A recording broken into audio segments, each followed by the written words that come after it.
para mabigyan ng kasagutan ng mga hiwaga at misteryong nagaganap sa Barangay Piel, nagdala ang Rated Corina team ng isang paranormal expert. Pa-November na, ang nakakapagtaka, kahit meron kong mararamdaman na hangin na kaunti, pero hindi siya sapat. Tingnan ko, nagpapawis ako na wala sa oras. Meron dito sa area na to, isang kaharian yan na mga elemento. Kaharian ng mga elemento yan. Marami dito. Spirito. Kaya lang, may problema. Ito yung mga spiritong hindi makaakyat. Pwedeng namatay, pwedeng pumailalim, lumubog. Usually may bata, babae, may lalaki.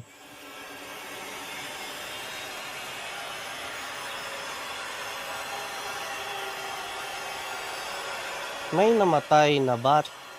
Hala, mag-ina namatay. Bata pa. Kasi ito, demonyo to. Kaya nasunog eh. Babae. May bata.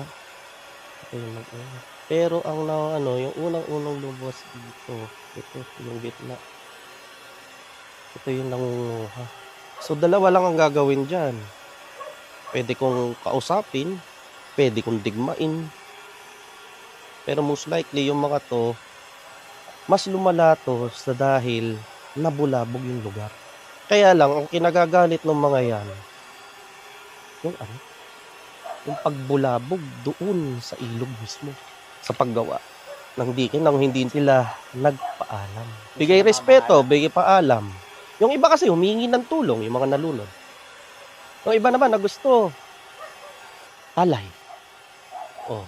Yung iba ang gusto, parang nagagalit. Walang kahit anong alay, walang gawin natin, wala. Kapag hindi to inayos, agad-agad, lalala't lalalayan.